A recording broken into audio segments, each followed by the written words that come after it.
Yes, Kenya. Tamu sana, tamu sana, tamu sana, yes, tamu sana. Before we listen to Eugene Wamalwa, a principal in the opposition, let me start by saying this. Something tells me very strongly, Kenyans are still not yet ready for good leadership.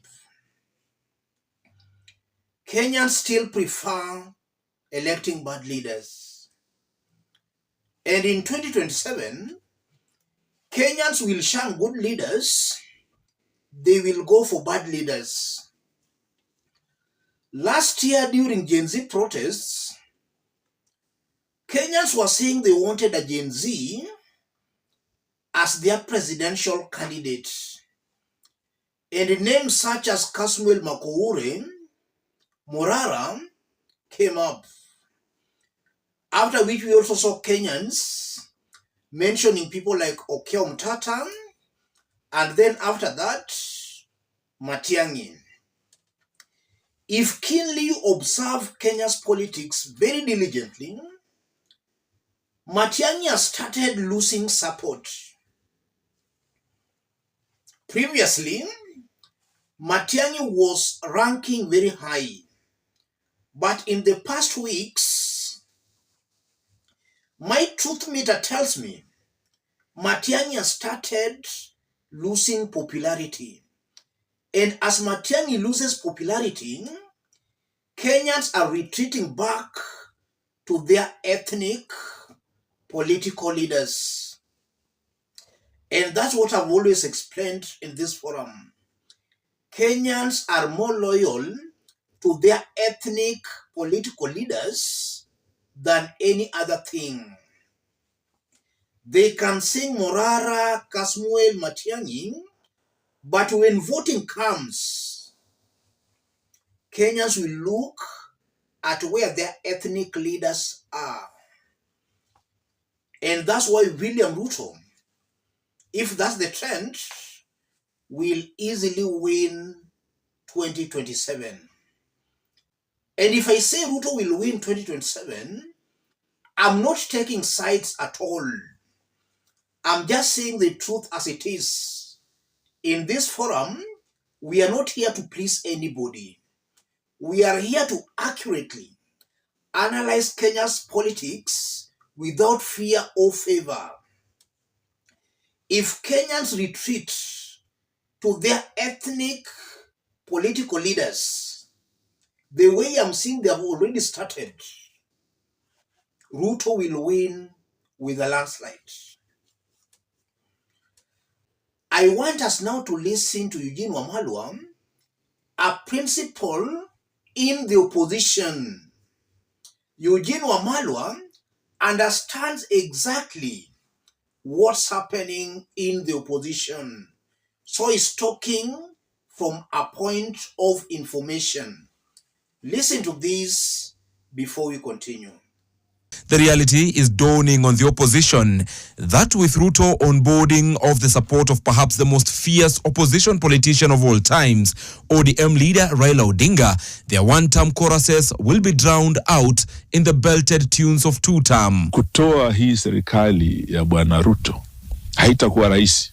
Ni kama vile ilikuwa vigumu kumtoa Moi. 1992 upinzani uligawanyika, tukashindwa. Moi akapenya. 1997 upinzani ukagawanyika tena, Moi akapenya. Licha ya kwamba alikuwa tuna 36% ya kura za Kenya. Eugene, who was speaking after paying homage to his late brother, former Vice President Michael Kijana Wamalwa, who died 22 years ago today, equated the opposition's grand dream of ousting Ruto to the 2002 movement of the Grand Coalition that floored President Moi's KANU candidate Uhuru Kenyatta. Kama tutafaulu kufanya Bwana Ruto awe one term, we must be as selfless as the late Michael Wamalwa Kijana.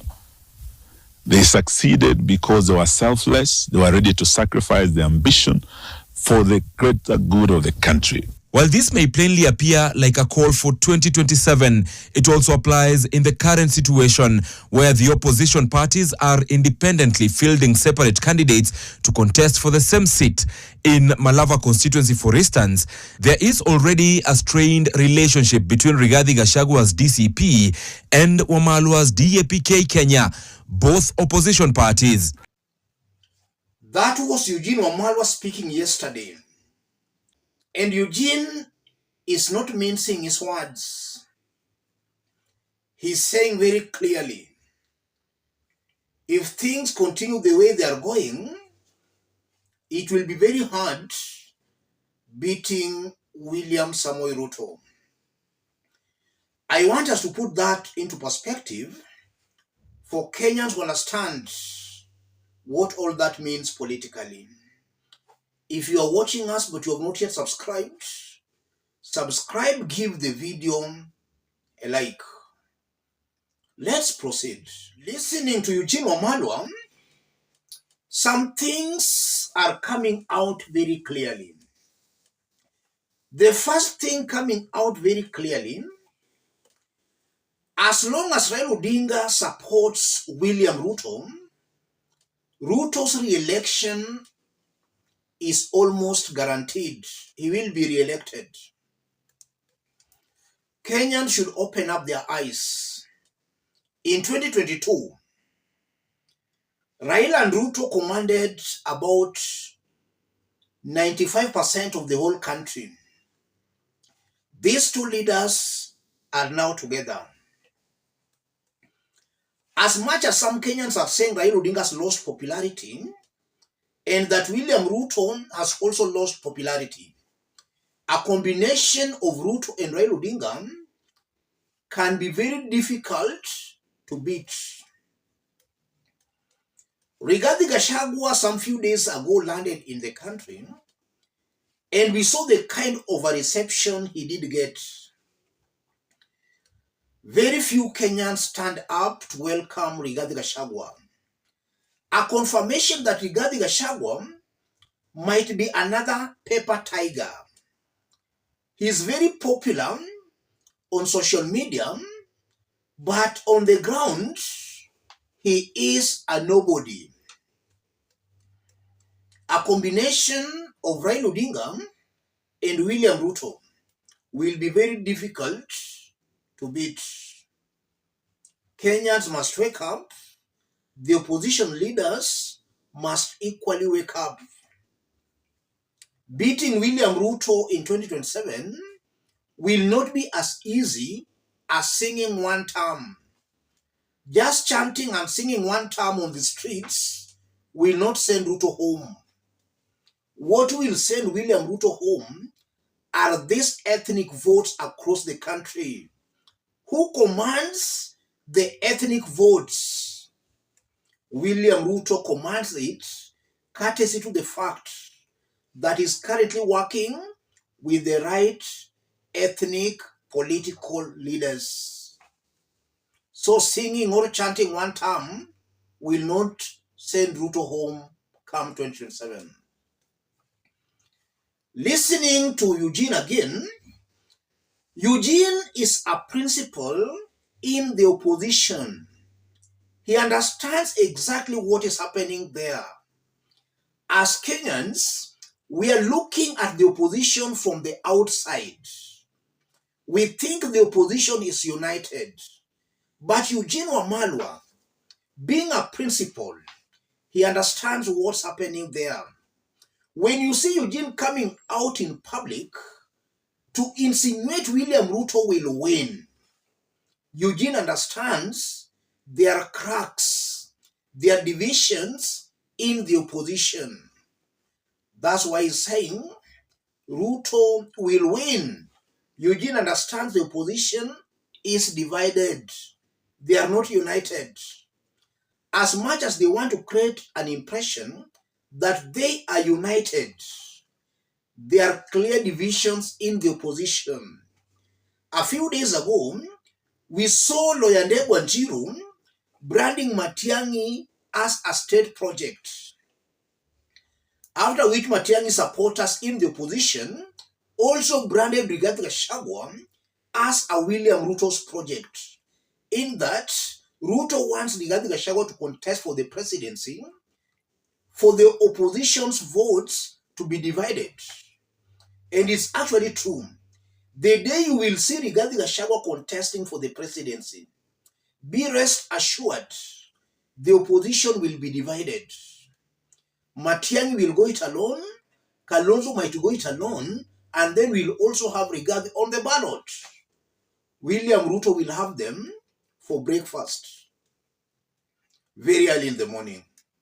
So when Eugene comes out in public to make such sentiments, he understands what's happening there. He knows there are cracks in the opposition. Also listening to Eugene Wamalwa, I'm seeing a Eugene Wamalwa who is already sensing a defeat. He knows Ruto will beat them. Whether they are together or not, Ruto will still beat them. So I'm seeing a Eugene Wamalwa who might also be contemplating of dumping this opposition's outfit. He knows and he understands whether they are united or not, Ruto will still win. Eugene has been in politics for a longer period of time than even the likes of Rigathi Gachagua. So when he makes those remarks, he has already looked at 2027. He knows they don't stand any chance against Ruto. That's why he's coming out in public to make the remarks. What should Kenyans now do if at all they want to send William Ruto home? The only way of sending William Ruto home come 2027 is for Kenyans to abandon their ethnic style of voting. Kenyans should stop this stupid voting style where they only vote for their ethnic tribes. They should look at a leader for who that leader is. And currently looking at the opposition leaders, I've been saying this and I repeat, the best ticket that can give William Ruto a run for his money is maybe a Matiang'i Kalonzo ticket. I'm looking at the current opposition leaders. The best ticket, a Matiang'i Kalonzo's ticket, where Matiang'i goes for the presidency. Kalonzo may be his running mate. Rigathi Gachagua should not feature anywhere in that ticket. If the opposition goes for that, then maybe Kenyans across board can support that outfit. If Rigathi will offer himself as a presidential candidate, wow, Ruto will wash them very early in the morning. And that's the truth, ladies and gentlemen.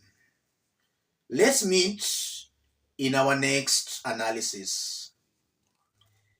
If you have not yet subscribed, subscribe. If you are watching us outside Kenya, drop a comment. Let us know from which part of the globe you are watching us from. Thank you. God bless you. God bless Kenya. Tamu sana, tamu sana.